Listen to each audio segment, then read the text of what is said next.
Hello friends, today let's discuss about contract of agency.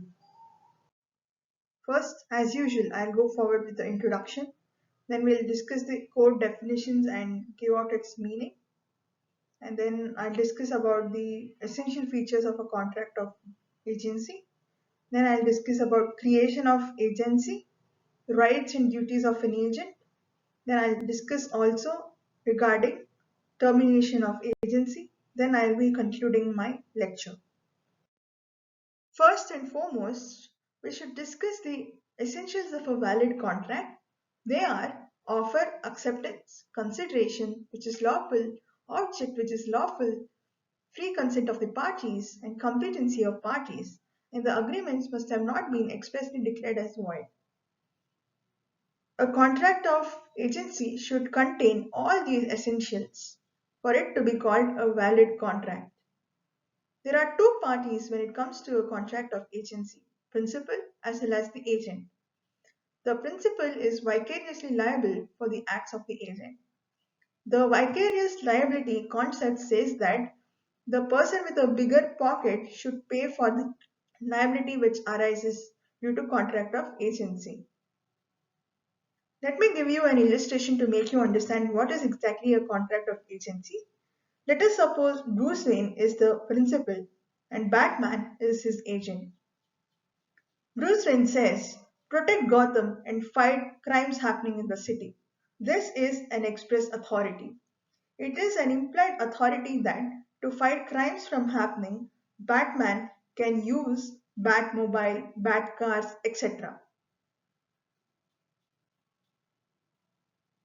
There is a fiduciary duty upon Batman to adhere to the hero's code and not violate the hero's code. Fiduciary means faith based. There is a trust and faith based relationship between Bruce Wayne and Batman. Bruce Wayne is nothing but the principal in the example, and Batman is his agent. Let us suppose that Batman punches a lot of enemies and hands over them to the Gotham City Police Department. Here, Bruce Wayne should be held responsible for the acts of Batman and not Batman per se, because this is a contract of agency. The principal is bound by the acts of the agent. Now, what happens in case of breach of contract? Let us suppose that Batman acts ultra vires the contract, where it was stated that the enemies must be shot to the leg instead of chest. But Batman ends up shooting the enemy at the chest, which was not the part of the agreement. Here, for such acts, the principal is not bound. That is, Bruce Wayne is not held responsible for such acts. What about negligence? Let us suppose Batman ends up crashing into citizens' cars out of negligence. Here, Bruce Wayne will be held responsible, even though Batman was at fault. Now, how would the contract of agency come to a termination? The first one is through voluntary resignation. Let us suppose that Batman had to go through 24 hours duty to save the Gotham City every day, and he could not rest because of it. So that's why he tendered his resignation. The other is through act of God or operation of law. Let us suppose that Batman ended up getting killed in a battle with an enemy. That will lead to termination of agency. And let us suppose that there was an earthquake because of which Batman couldn't carry out his obligations. So this is the way in which the termination of agency will happen. Let us now deeply understand the contract of agency. Let us now delve upon what exactly is an agent, principal, and agency. The principal is nothing but the person who appoints another to act on his behalf. What exactly is an agent? Agent is a person who is appointed to act on behalf of the other. In the example that I gave, Bruce Wayne is the principal and Batman is his agent. As per the terms and conditions of contract, the Batman was asked to adhere to the hero's code, and any acts which were ultra virus the terms and conditions agreed were not to be repaid by the principal. What exactly is agency? Agency is nothing but the relationship between principal and the agent. There is a trust based relationship between the principal and the agent. Let us now look into the essentials of a valid contract of agency. The first one is there should be a principal agent relationship. It should be based on trust. If principal and agent relationship is not there, then that will not be called as a contract of agency. Here, let me tell you, a minor can be an agent but not the principal. There is limited authority upon the agent. In the illustration that I gave, Batman was bound by the hero's code. He could not act ultra virus than the what was meant and what was carried out according to the hero's code. And also, the consent was obtained through consensus, meaning Batman had agreed to protect Gotham City. The act was bilateral in nature. The principal was liable for the acts of the agent, and the agent had to carry out the obligations as per the terms and conditions of the contract. The agent represents the principal also by making decisions and conducting obligations on behalf of the principal. Batman took care of the Gotham City and fought against crime. And Bruce Wayne was the principal who was liable for the acts committed by the agent or the Batman in the example.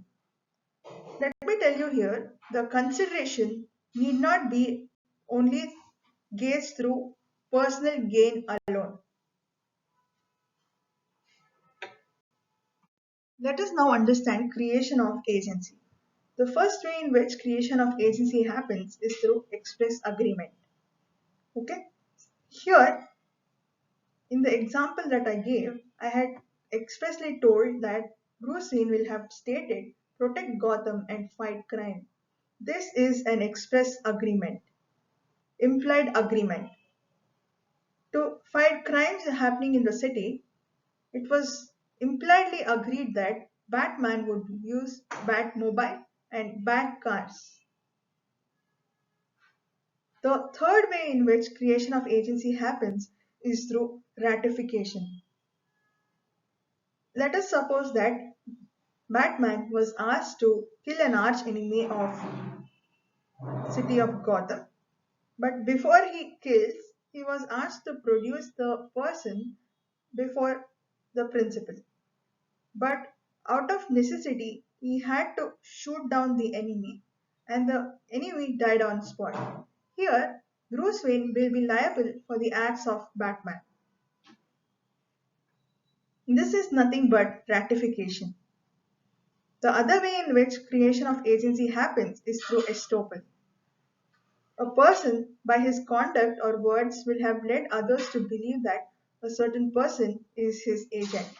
Let us suppose that the contract of agency was kept in secret and not left to the public domain, and principal and agent were twins.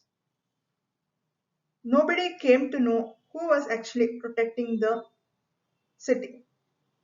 But people knew that there was a sort of agency between each other. This is nothing but principle of estoppel. Now we'll discuss about principle of necessity. Let us suppose that there was no contract of agency between Batman and Bruce Wayne. Here, let us suppose that Batman, out of his own volition, ended up shooting a enemy of Gotham City. Here, though there was no contract of agency between them, they would have meeting of minds because of which the act would have been done. That is nothing but by necessity. Let us now look into the rights and duties of an agent. The first one is the right to receive remuneration. Let us suppose that the Batman was paid $100,000. The second right available is the right to be indemnified for the lawful actions done in the course of agency. Let us suppose that there was an arch enemy of Gotham City, and as per the contract, the Batman was asked to produce the enemy before the principal, and the principal would decide the fate of the enemy. But a severe duel took place between the Batman as well as the enemy, and it resulted to a lot of casualties. And out of necessity, Batman had to kill the arch enemy. For that act, the principal will be bound, and the principal will have to take up the liability upon himself. The third one is that there is a right to be indemnified against consequences of act done in good faith. In the previous illustration that I gave, add good faith, bona fide intention. The next right available to an agent is the right of lien. Lien is nothing but keeping the custody of a property in lieu of amounts or anything as such. Then comes duties of agents. The first duty that an agent has is to conduct the business. Then there is a duty to act with reasonable care and diligence.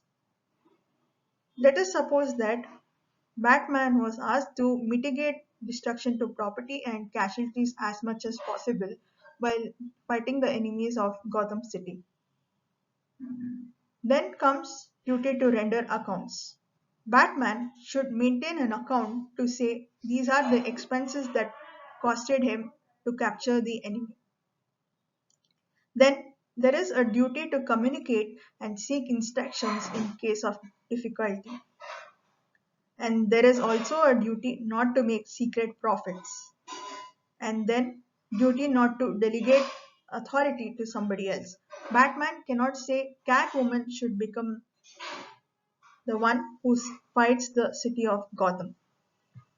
That should not happen. It should be Batman who should carry out the obligations.